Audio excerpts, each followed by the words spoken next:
Hello, everyone, and welcome to Moxa's webinar, Enabling Wireless for Your Industrial Devices. I'm Kelly Wayne, and I will be your moderator today. If you have any questions at any time during the webinar, please use the questions pane by simply typing in your question and clicking send. At the end of the presentation, we'll do a Q&A session and take as many questions as we have time for. We will follow up with all unanswered questions after the webinar. Today's presentation will be around 30 to 40 minutes with an additional 10 to 15 minutes of Q&A. So let's get started. Today's presenters are Ariana Drivdahl and Paul Wacker. Ariana is our product marketing manager for the Industrial Wireless Group here at Moxa, and Paul is our product marketing manager for the Edge Connectivity Group here as well. And with that, I will go ahead and turn it over to Ariana to get things started. Thank you, Kelly, and hello, everyone, and I'd like to second my welcome, and thanks for joining us today. As Kelly mentioned, my name is Ariana Drivdahl, and I'm one of the product marketing managers here at Moxa. We're excited to present to you guys some really cool topics today. Our agenda for this webinar is going to be an introduction into the 802.11 standards and the security associated with them, the different types of wireless topologies you may want to consider when deploying wireless within your facility, some of the best practices that we recommend for the installation of wireless, and then for the second half we're going to focus on how do we get specific devices onto a Wi-Fi network. So we'll cover Ethernet to Wi-Fi, serial to Wi-Fi, and then finally I/O to Wi-Fi. Now, wireless has come a long way in the last, 5 to 10 years. When we first started having wireless transmissions, we were at a pretty slow transmission speed, whether this be from a cellular side or from a Wi-Fi side. As we've moved through and some of these technologies have started to, bring forth faster data rates and some better improvements, we find that there's actually still a lot of customers who perhaps don't even need the speeds, especially those who are trying to do something like a serial or an I/O to wireless. A lot of times some of the older kind of tried and true technologies can still be used very successfully with those types of wireless implementations. Nowadays, today, there are basically 4 to 5 main protocols depending on how you look at it. 802.11b is the oldest one that's still commonly in use today. It operates on 2.4 gigahertz and has a maximum rated data rate of about 11 megabits per second. So this is the slowest of all the currently used protocols, but this one, as I mentioned in the previous slide, can still be a very relevant protocol to use, especially for those who are trying to do low bandwidth applications such as serial to Wi-Fi. 802.11a and 802.11g are the other two kind of legacy standards that are still pretty widely used today. They both have a max data rate of about 54 megabits per second, so they are suitable for serial-based to Wi-Fi, I/O-based to Wi-Fi, and low bandwidth Ethernet to Wi-Fi, meaning no real video. They're still in use today, and virtually all devices on the market support one of those two protocols. The newer one that is the most widely used today, which is 802.11n, also operates on both 2.4 and 5 gigahertz. And the nice thing about 802.11n is that it has a much higher data rate than some of the older standards. So depending on how many radios and how many MIMO antennas you're using, there are systems that can get upwards of about 600 megabits per second, which is suitable for even multi-camera or multi-video streaming across a wireless network. Kind of here, but yet on the horizon at the same time, is 802.11ac. And 802.11ac is a protocol that's starting to get a little bit more widely used for consumer markets and enterprise markets, but has been very slow to adopt in the industrial market. So 802.11ac is, kind of considered to be the true gigabit wireless, and has speeds depending on, what type of settings you have of up to about 7 gigabits per second. So very, very fast standard.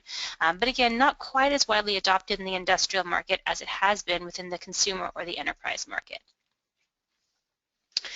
Now, the most important thing to keep in mind, or one of the most important things to keep in mind when implementing a wireless network, is to make sure that you have security. We live in a day and age where, unfortunately, people try to, steal or grab data whenever they can, especially data that they're not authorized to see. And so it's very, very important to secure your wireless network. And this really is relevant at your home or your offices, as well as your industrial type applications. You just don't want anybody being able to get into your network that you don't want on there. So there are four real types of security standards. The first is WEP. It was a very, very old standard. It was the original one, and nowadays it can be cracked in a matter of seconds if you have someone who knows what they're doing. So we don't typically recommend using WEP security unless that's the only thing that you have support for. WPA was a successor to WEP and is a much stronger encryption method. And following up with that was WPA2. And WPA2 is really considered to be kind of the standard that most people use nowadays. If you want to take that one step further, you can go to 802.1x, which is basically a WPA or WPA2 enabled security along with a Radius server or certificate-based encryption, or excuse me, authentication. 802.1x is the highest level of security, so if you have an application where you are very, very security conscious or you cannot risk anybody hopping onto your network, 802.1x is the way that you're going to want to go in terms of authentication. Now, it's also important to note the types of topologies that exist within Wi-Fi before you end up putting some of your devices onto the Wi-Fi network. The first and the most common is what we call our point-to-multipoint or AP client topology. This is probably, I would say, 85% of all applications that we see are going to use this type of topology. It's the same one that you likely use in your homes, in your offices. So when you have one main access point that's serving multiple clients throughout a facility. The AP, you can have multiple APs or access points scattered throughout your facility and even more clients, but this is basically also known as an infrastructure type of topology. The other one that is used it's called master-slave or point-to-point topology. So this is a topology where you're essentially bridging two separate locations. So for example, if you have a remote, let's say, water or wastewater facility, and you want to connect that back to a control center, you can have one device on the master side and one device on the slave side, connect them in a point-to-point location, and allow the devices that are connected on the slave side to basically pass through the master and be able to be monitored from that central control room. So this is the type of topology you use when you want to have a dedicated one-to-one link and you don't want to risk anybody else being able to get onto that network. Now, master-slave can also be used for point-to-point, as I mentioned, but it can also be used when you have a dual radio access point as almost kind of a repeater mode. So that's going to be the example that you see down at the bottom. So you can essentially take one single radio product, you can connect it to a dual radio product, which then essentially passes through that signal and then passes it out again to another slave device. So this is really good for those of you who have applications that are maybe farther than traditional Wi-Fi can allow. You can use these types of devices to basically bridge that connection or repeat that connection onward and extend that point-to-point connection that way.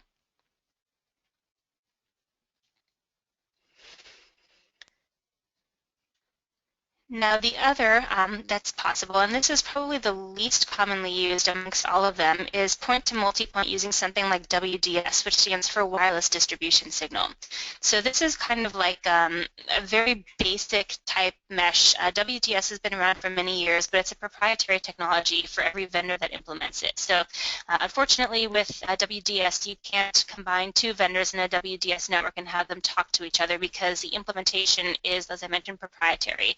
That's why more people are moving to more of a mesh type topology, because you have that extra flexibility. But WDS basically allows you to link multiple devices, and it allows you to then, communicate directly to each other because WDS uses the MAC address of the radios to actually form communication links. So it's great because it is very reliable once it's up and running.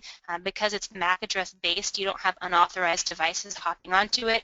But one of the biggest downsides, aside from the proprietary nature of it, is the fact that for every node you add, you basically cut your throughput in half. So you can see that throughput that you get through a WDS network will go down really rapidly as you add more and more nodes to it.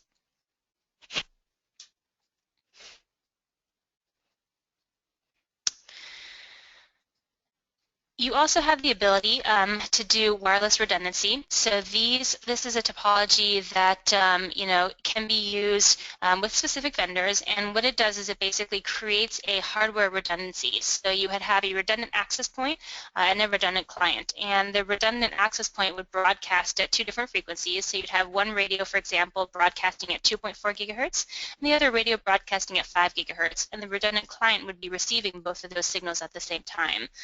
That way, if you have interference across one, for example, 2.4, because that one tends to be a little bit more susceptible to that kind of interference, and the 5 gigahertz link tends to stay active, and then you will still be able to get your data through to where you need to go. This, again, does require some specialized hardware, so you have to have a vendor that supports it, but is a very good choice for, when you have mission-critical or more mission-critical data that you need to ensure gets to its final destination. All right, so it's time for our first poll here, and I think Kelly's going to light it up here for you guys. And the question is, have you implemented a Wi-Fi network within your facility? And if so, what type of topology do you use? So the possible answers here are, I haven't implemented wireless, I use AP client or infrastructure mode, I use point-to-point, or I'm not quite sure what topology I'm using. So we'll give you guys just a few seconds to bring that in.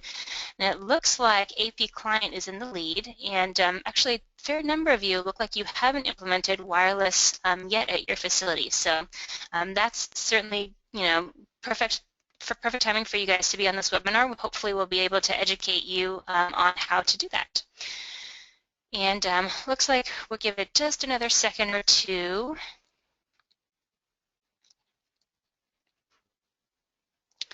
All right.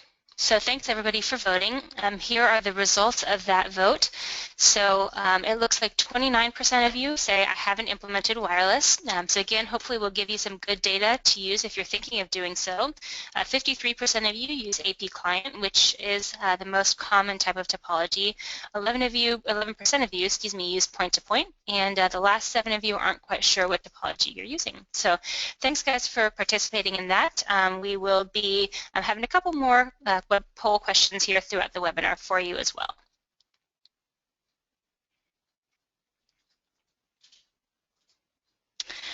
All right, so now that we've discussed the types of topology and the types of protocols, we're going to move on to some of the best practices for wireless deployment. So there are 4 kind of stages, if you will, when you want to deploy a wireless network. The first is what's called a site survey. The second is the actual network planning. The third is the installation. And the fourth is kind of the test phase to make sure that everything is working properly.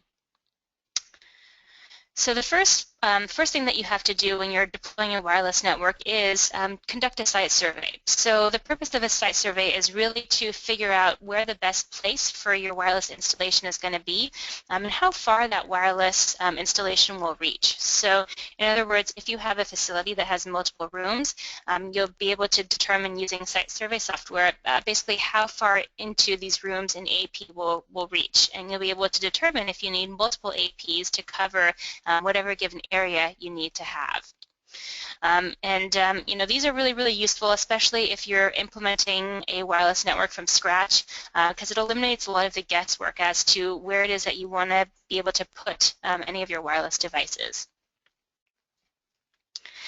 Now, there's another thing to keep in mind, and that is a lot of devices, or a lot of physical things, if you will, can affect a wireless signal. So I included a chart here to kind of show you the amount of loss that you can kind of assume you're going to get with specific materials. So obviously an open space is going to give you 100% of an effective signal, meaning you're not going to lose any of your signal.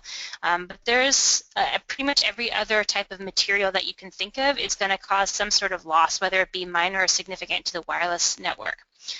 So you can see that even a window, you would think, hey, it's clear, should be easy for the wireless network to pass through, will lose you about 30% of your effective signal. So these are things that you want to look at when considering, deploying your network. And again, those site survey tools will help you because it'll actually be able to sense for you if your wireless network will be able to penetrate any of these materials.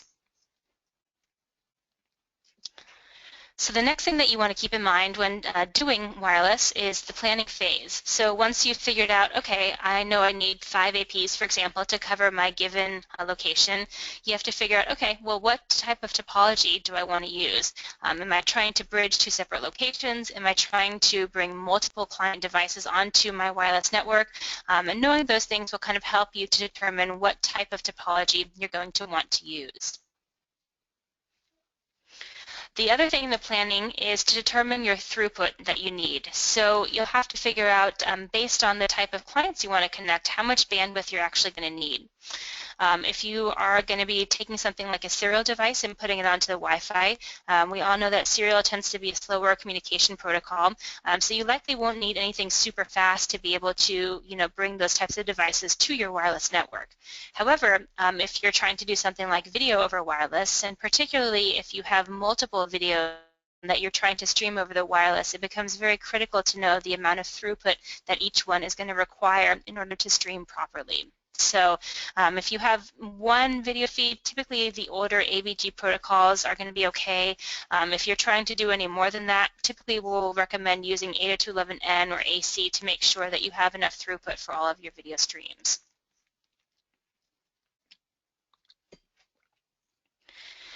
The other thing that you're going to want to keep in mind is the type of antenna that you use. So there are basically two most common types, an omnidirectional and a panel antenna. An omnidirectional is what looks like basically just a pole, and it radiates its pattern in 360 degrees. So if you look at the radiation pattern, it looks pretty much like a donut. So it kind of goes outward, and the higher the gain of that omnidirectional antenna, the flatter that donut then becomes. The other type is a panel, which basically looks like a square or a rectangle that's flat, and it basically broadcasts only in one direction.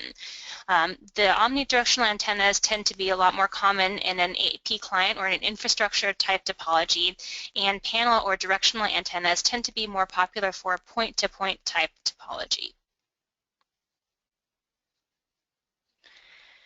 So the next phase is the installation phase, and this is one that can be, a little bit more complicated for those who aren't familiar with a wireless installation. When you're trying to do wireless, obviously you want to have the best type of line of, or the best line of sight that you possibly can, and that means making sure that your range of your wireless network is free of obstructions. So if you have obstructions and you need to get around them, typically you'll have to either raise the antenna or move it to a different location that will help avoid those things. But the other thing to keep in mind is if you are installing wireless in an outdoor environment, and obviously in the industrial space we do see quite a few of those, there are some additional hardware pieces that you would want to consider when putting your wireless network into place. In particular, having something like a lightning arrestor in areas that are very prone to lightning, like the South. You also, it's a best practice to install something called a DC block, which basically stops any kind of ESD in the air from coming into the antenna port of a wireless network. And then also having something like a DC to DC power isolator to protect the power input of your radio is also a very good best practice. Now, once you've site surveyed and planned and installed your network, the final thing is to make sure that it's working properly. There are many tweaks that typically need to be made to wireless networks, and the one thing that we say to people who have never done wireless before is every installation is very different and very unique. So what works for one of your neighboring facilities may not perhaps work at your facility, or what works for you at home may not work for you in your industrial space. Wireless is meant to be kind of fine-tuned, and so there are specific tests that you can run to make sure that your wireless network is functioning as you want, and again, a lot of times they do require a little bit of fine-tuning to make sure that you're getting the optimal performance out of those networks. All right, so time for our next poll here, and the question is, have you implemented a Wi-Fi, have you had issues with your wireless network, and if so, do you know what the cause of those issues were? So the answers are no issues. I had problems with interference of potentially other devices or other non-wireless devices. Some of you looks like you had no good line of sight. And it looks like none of you don't know what your issues were. So that's always, or I guess very few of you weren't sure what your issues were. So we always like to see that. Obviously, we don't want to leave any wireless issues unsolved. As I mentioned, they can take a little bit of fine-tuning, but more often than not, in fact, in most cases, you will be able to get some sort of a resolution to figure out why your wireless network is potentially not working as you need it to. So we'll give you guys just a couple more seconds. It looks like most of you have gotten your votes in, and there's a pretty good mix, actually, of what you guys are seeing. All right, so here are the answers, or here are what you guys have responded to. Looks like 31% of you have had no issues with your wireless network, which is awesome. 38% of you had issues with interference. 29% of you had no good line of sight or line of sight issues. And 3% of you, unfortunately, don't know because their issues were never solved. So thank you guys again for participating in that one. And I believe we'll have one more here in just a little bit for you guys. So we talked a little bit about the basics of Wi-Fi and some of the best practices when deploying a wireless network. So now we're going to tell you how you actually get wired devices onto a wireless network. So we're going to start with the one that's probably the simplest, and that is Ethernet to Wi-Fi. So the biggest thing to keep in mind when doing an Ethernet to Wi-Fi device is whether or not you need NAT, or network address translation. So NAT is needed pretty much any time you're going to have more than one device behind a wireless client. Meaning, if you have a wireless client and you have a PLC and maybe an old serial device server, those types of things, you're going to need your device to support NAT so that it knows what device behind the client was specifically requesting or sending data. Now, sometimes you'll need a router to go along with this. Some wireless devices will have NATing support for them, but there are basically three types of NAT that you'll see. One is called one-to-one NAT, the other is called N-to-one NAT, and then the last one is called port forwarding NAT. Now, one-to-one NAT tends to be the most common, especially when you're doing a point-to-multipoint topology. The reason for that is that most wireless devices that are acting as clients are only going to have one device behind them. But typically, if you have one-to-one NAT, you don't need to have a full NAT functionality in your wireless device. It'll just automatically bridge that connection through. Now, if you do have multiple devices behind a wireless client, for example, if you have 3 or 4 devices that are connecting maybe through a switch, you're going to need to have NAT support either from the wireless client side or from a specific router side. So if you have what's called an N-to-one need, the initial connection comes from the LAN side. And then if you have port forwarding, your initial connection comes from the WAN side, meaning from a remote network. So the port forwarding would basically be like a polling. So if you have a remote user that's trying to pull data that's on the wireless network, that would be what we would consider basically a port forwarding NAT situation. All right, so we're going to have another poll here for you guys, and after that I'm going to turn it over to Paul. So the question is, what are your challenges in connecting I/O over Wi-Fi? And your responses are limited knowledge of wireless, integration of existing systems, coordination with IT, information security, or all of the above. So we'll give you guys just a few moments here to answer that. And once you guys are able to get that answered, then we'll go ahead and turn it over to Paul, and he's going to lead you through getting both your serial and your I/O devices onto a wireless network.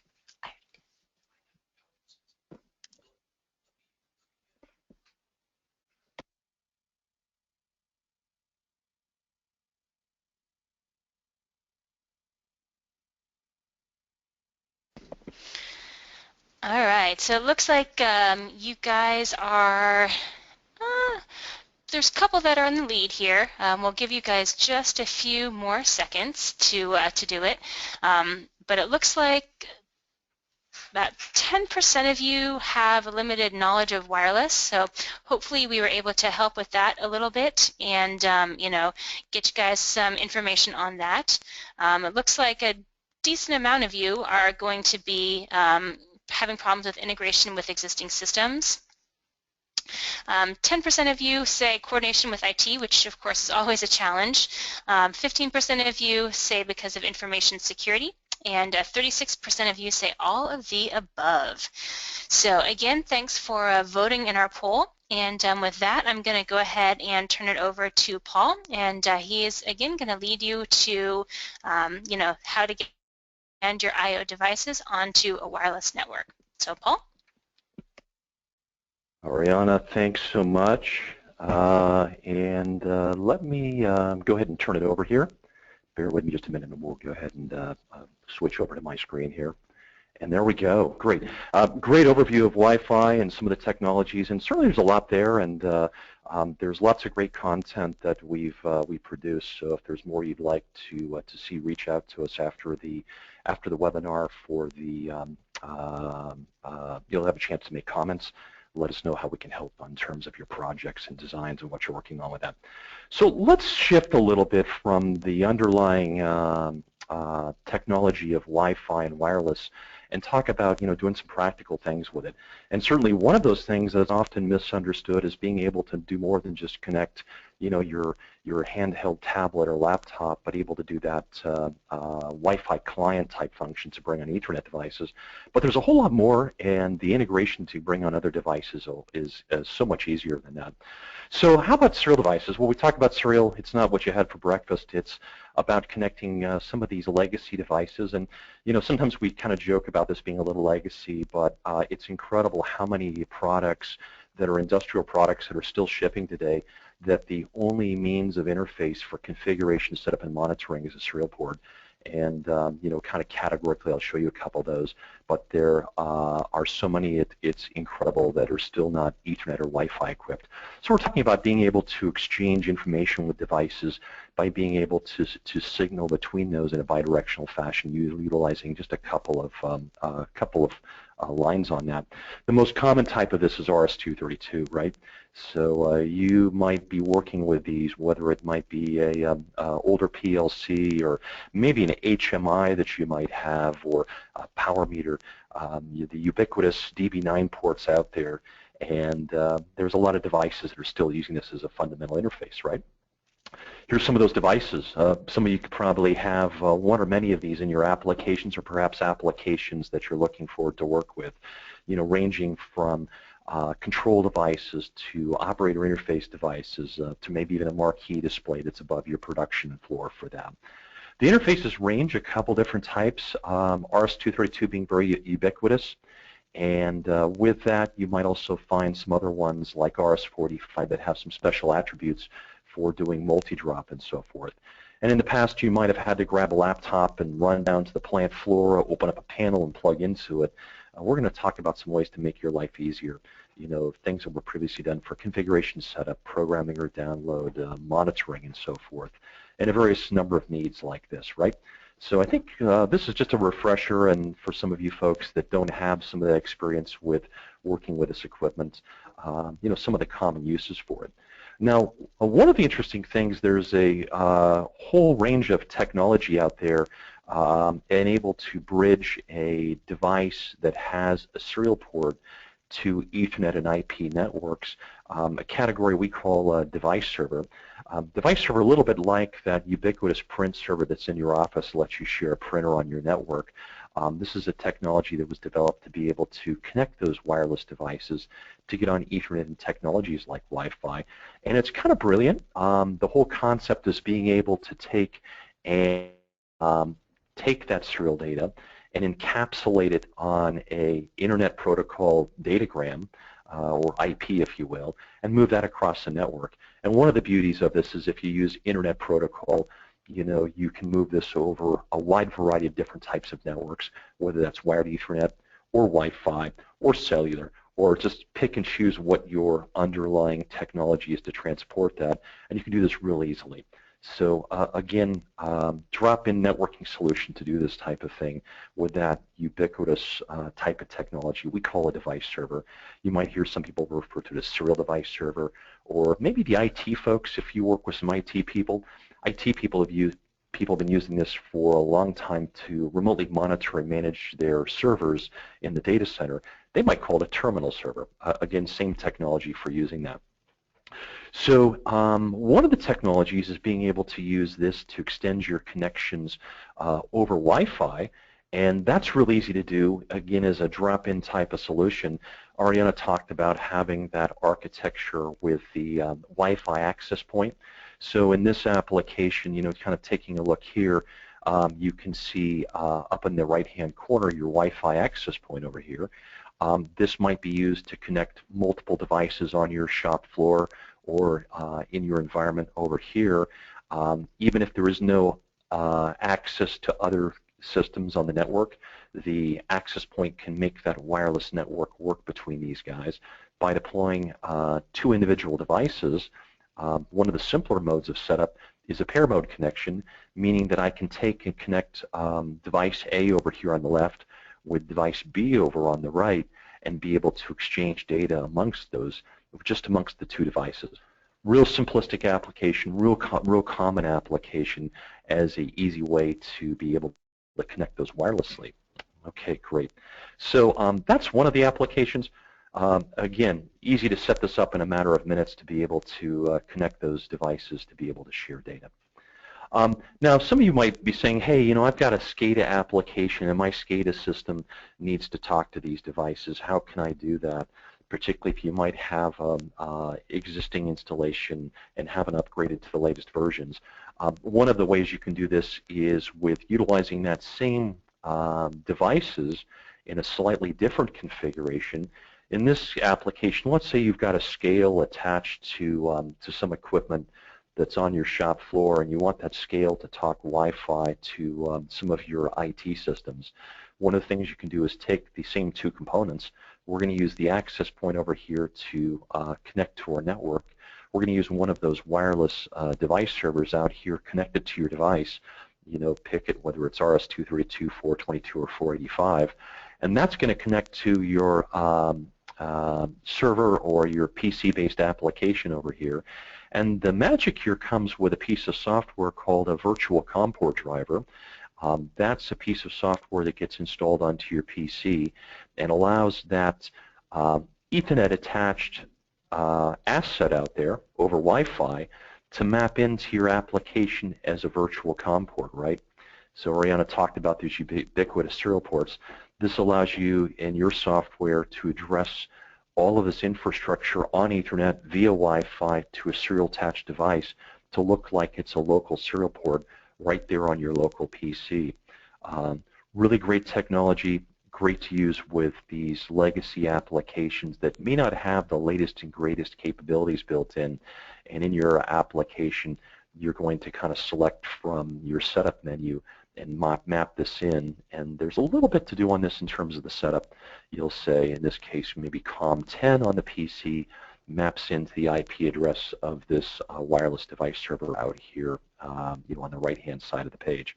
Again, just brilliant. Shows you how easy it is to plug and play this stuff together in a matter of a few minutes, have this up and running, and add new capabilities to your system and take advantage of the benefits of Wi-Fi technology.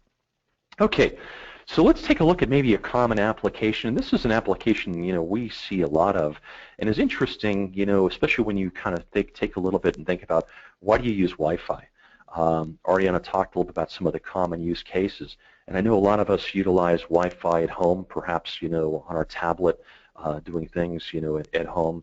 Maybe you're using a tablet at work now, or have a mobile phone that jumps on your company's network.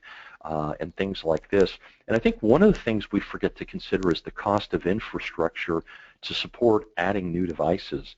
And here's an application we see that's pretty interesting. We've seen in recent years a lot of folks that want to be able to take fixed assets. In this example, we're talking about a CNC machine on a factory floor. There have been a lot of new phases of integration of this equipment.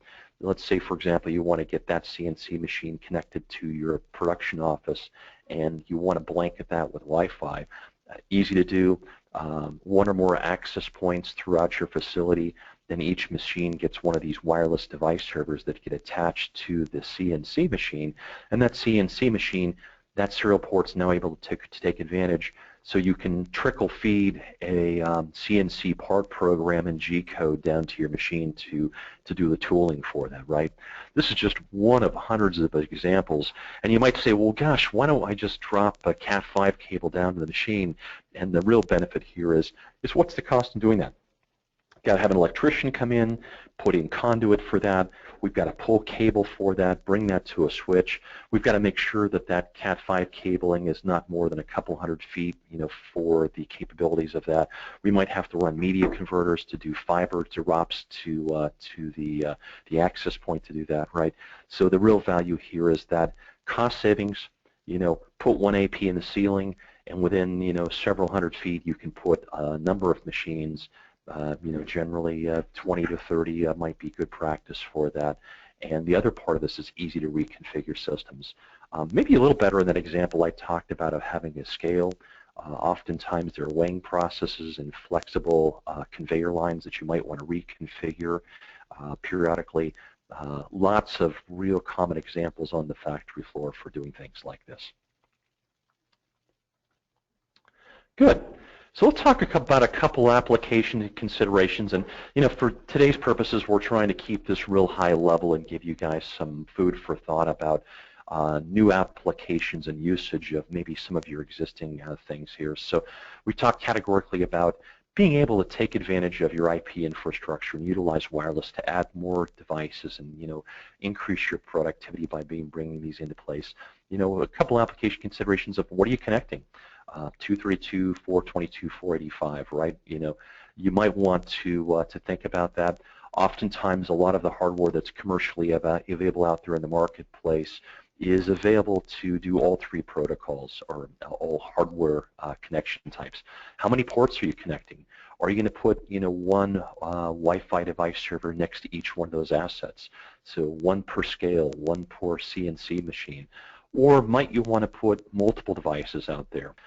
One common thing in that application scenario with the CNC machine is we're finding that some of the integrators out there doing this also are deploying a barcode scanner to be able to do a job control. So you might need one serial port for the CNC machine, one serial port for a barcode scanner. You might want a two-port Wi-Fi device server for that. Access mode, how do you want to access that?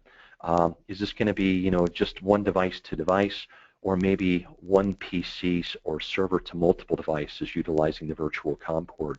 Talking about that application for the CNC application, which is generically known as Digital Numeric Controller, DNC, we find that PC device application with a virtual COM port is real common.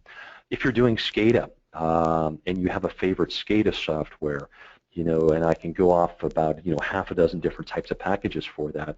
Most all of those packages utilizing your existing industrial drivers have some means of doing serial encapsulation, which is a checkbox on your setup for that, to enable redirecting that serial communications over a TCP IP connection to that, and it would use that. So think about the access mode to make sure that your serial device server supports that. And lastly, any special application needs, right? This is maybe the minor thing on here, but is this an application where you have devices that are moving around within your network environment? That is, they're not fixed. And might there be some things where there's network interruptions that might have other additional needs for data buffering?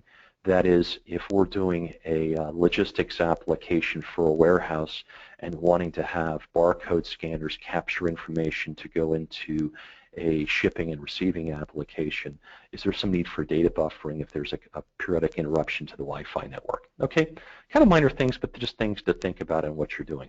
So some basic things to think about in application considerations as you're looking to how to deploy this technology to solve some problems within your application. Great. So just a quick look at some of the serial types of things. Again, I hope that kind of helps stimulate your interest of some of the off-the-shelf commercial solutions that can quickly and easily connect these serial devices. And again, the serial devices can range thousands of different things. And again, don't forget there's a lot of not just existing products, but even new products that want to take advantage of the benefits of wireless, but you don't have that capability built into these products, and you can use that serial to Wi-Fi solution as a bridge to that.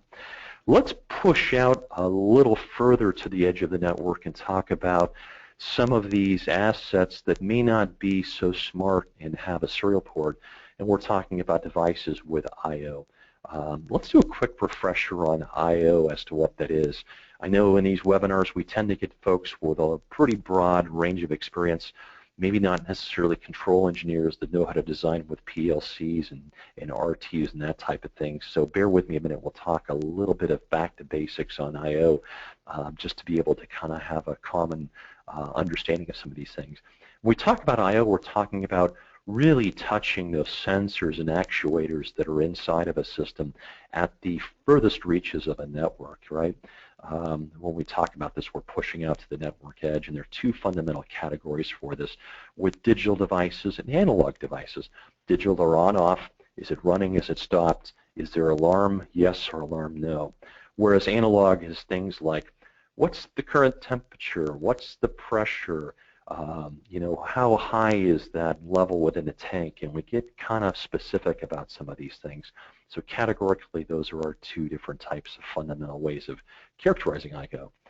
Let's take a couple looks at those, right? When we talk about inputs, we're talking about things like a push button, okay? Push button that says, is this system running or stopped? Input might be, is there a proximity sensor? Is there a product in place to do a machining process or not?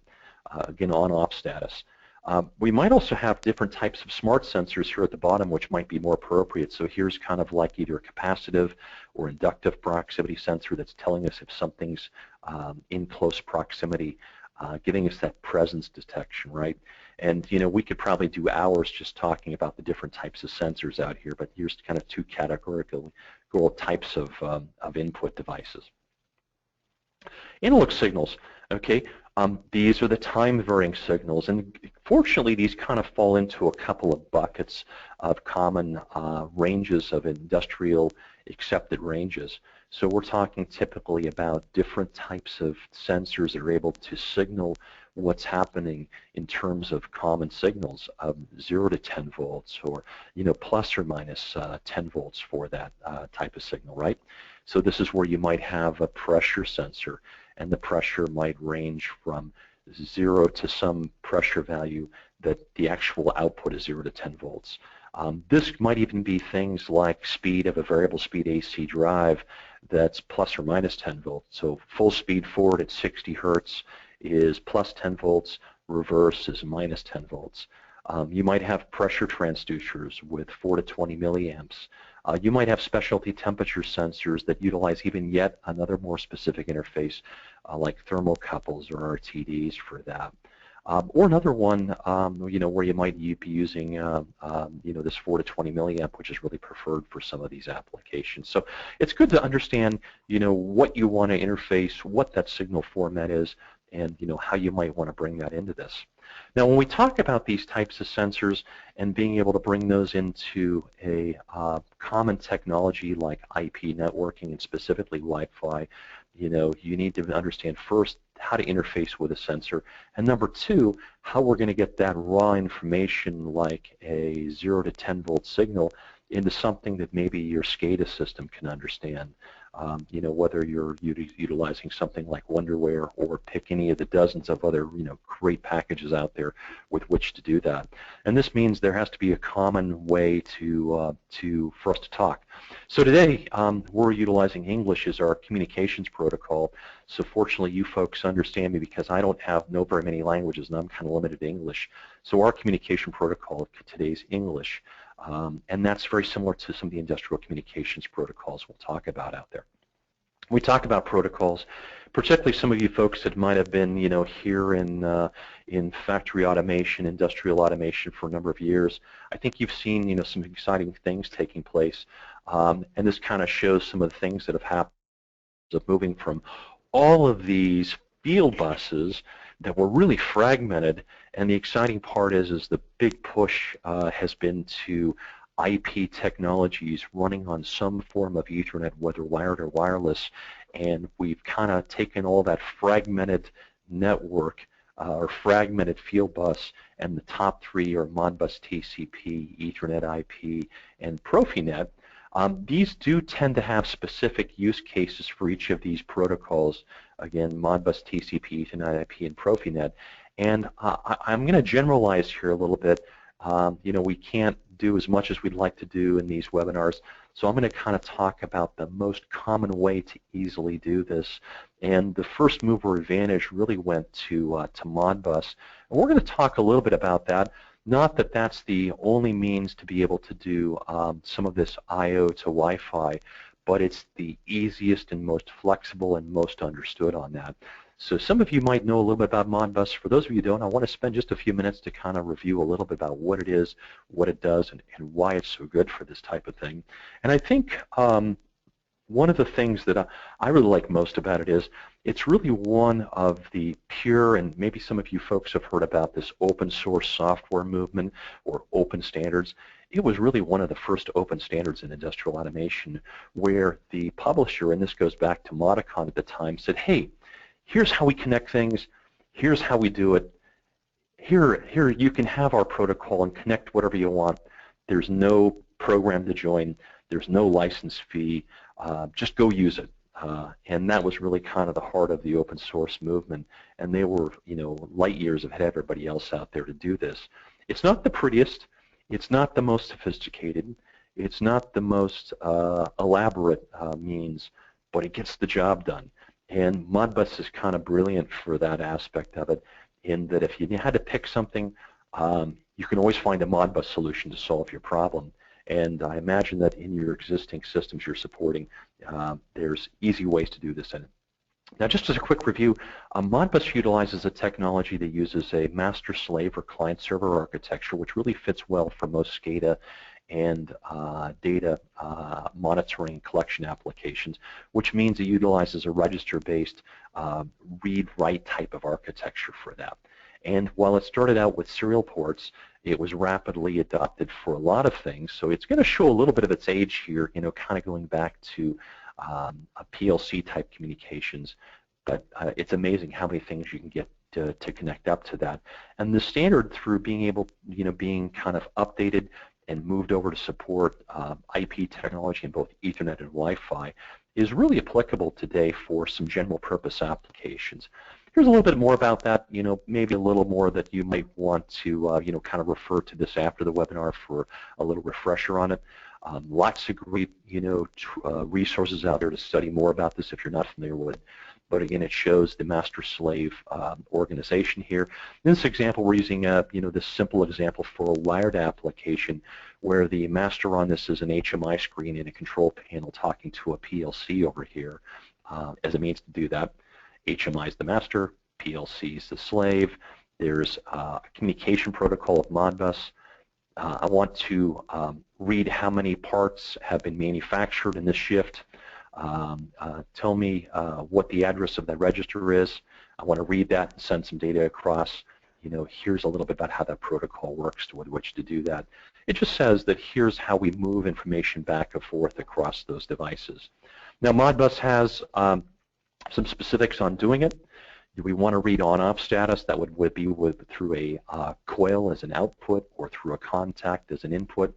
I just noticed in this slide those are reversed on that. Or are they register values, which would be things like analog devices? How many parts have I run in this shift? What's the current temperature? What's the current pressure? What's the height in a tank? Those are all register-based analog types of values for those over here.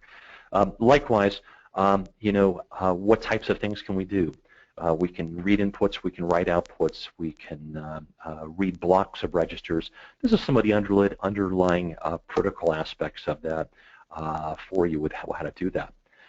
Once you kind of have that in place, deploying your solution is really simple once you've defined what the device is that you want to connect, what type of physical interface to have. So here's where that device comes into this. Here's all of your on-off status, whether that be proximity sensors, whether that be level sensors, whether that be limit switches. All of those are going to be your on-off status. If you're looking at time varying signals or analog signals, is it a temperature, is it a pressure, is it a humidity, is it a weight that's coming in? Maybe you want to be able to control the speed of a variable speed drive, and that's done through a 0 to 10 volt signal as an output. Here's where those come in. And the critical part of this is being able to drop in a small, inexpensive module that bridges those discrete or analog signals to Wi-Fi. And this is where you'd have this smart device here that's able to communicate with Modbus. And all of these analog devices and discrete devices are addressable via Modbus through your access point, coming back into the rest of your system via Modbus TCP over Wi-Fi. So I think it can look complex, but when you break this down into the individual pieces of understand what you want to connect, drop in the small module here to get those signals onto Wi-Fi, understanding that Modbus is one of the really easy to deploy technologies for communications back through your wireless access point onto your plant-wide network, bringing this into whatever software you'd like to have with which to do the rest of your application. So I think hopefully I can convey to you folks joining us today, how easy it is to do this. And if you haven't done this, it's really easy to get a couple of units, take it into your lab and set this up, and really easy to do these types of applications. And they're actually very scalable for some really interesting applications for this type of technology. And I could go on in some of the applications we've seen with which to do that. So let's kind of move on here a little bit, and I want to make sure we keep us on schedule so we can open up a little bit here shortly to some Q&A session. In terms of the Wi-Fi, I hope we've been able to kind of give you some ideas on how to do that. And I think with the approach we take to this, it's really easy to deploy this technology, thinking about, what it is that you want to accomplish. And this really starts at the very edge of your network on this, much like, bringing serial onto your network. What are your I/O needs? How many inputs? What type of inputs? What type is it that you want to connect? You really have to start with that survey of, what it is you're trying to connect. Likewise for how many outputs do you need? What type of outputs are those, right? Are they discrete on-off? Are they going to be analog signals with something maybe a little smarter that you want to control something with that? Likewise for your communications. Now, just for our purposes today, and not having a lot of time to get into lots of detail, what is your communication protocol you'd like to use? We certainly like to endorse open standards that allow you to do best of breed solutions to be able to bring things together very quickly. And I really like Modbus TCP because it's simple. There's lots of compatibility with cross-vendor solutions, and it's easy to implement. So that's certainly one of them. But by no means is it the only solution to use for this. So think about that.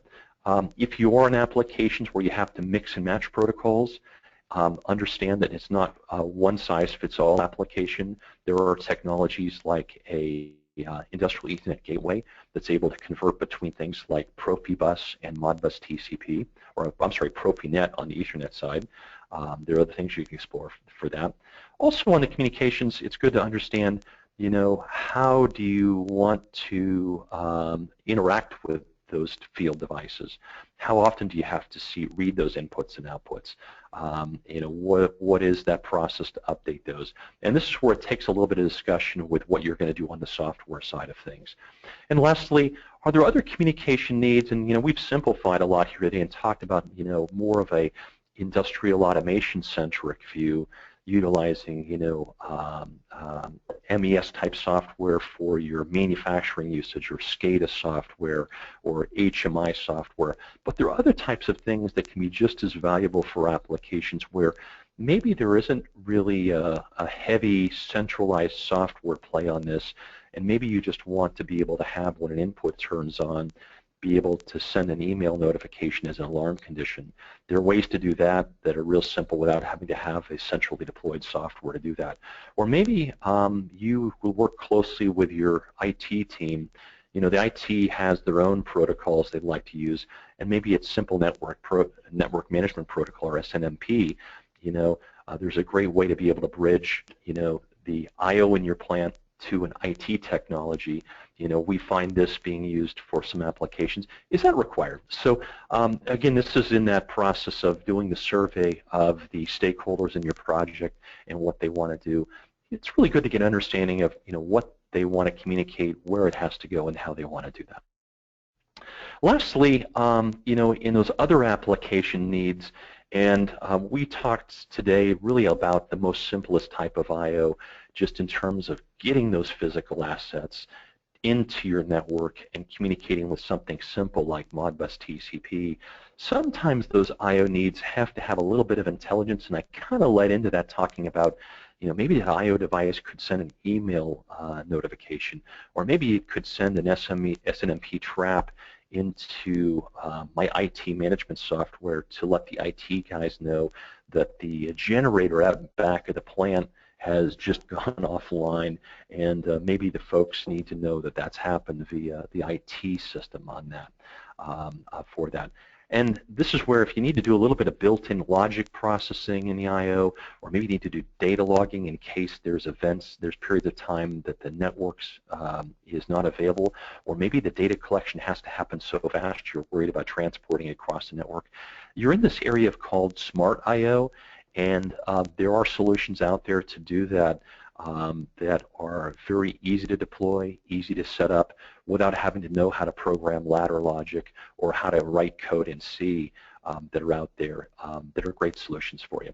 So that's where to think about, are there other needs that might need the smart type of I/O type of solution out there for you on them.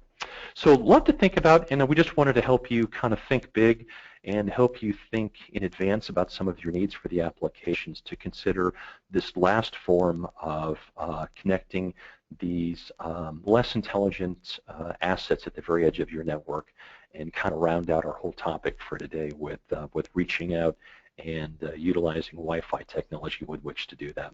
So I think we're close to opening it up for Q&A, and we'll bring Ariana back online with us here. And Kelly, I'm going to pass it over to you, and could you give us a little bit of, let us know what we have for questions that have come in online.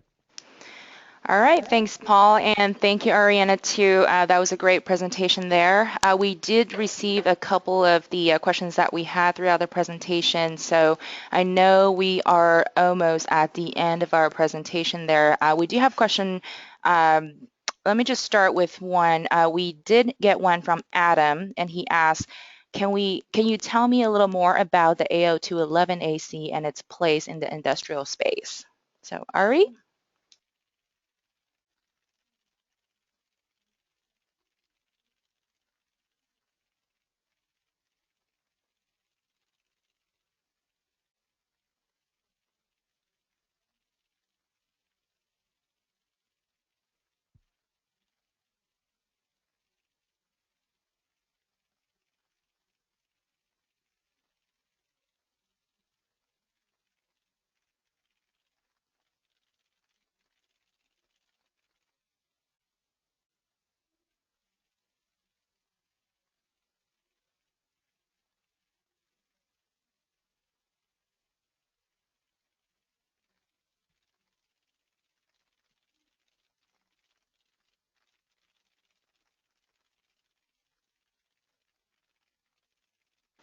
All right, thank you, Ari. And it looks like we do have time for one more question. That was from Leslie.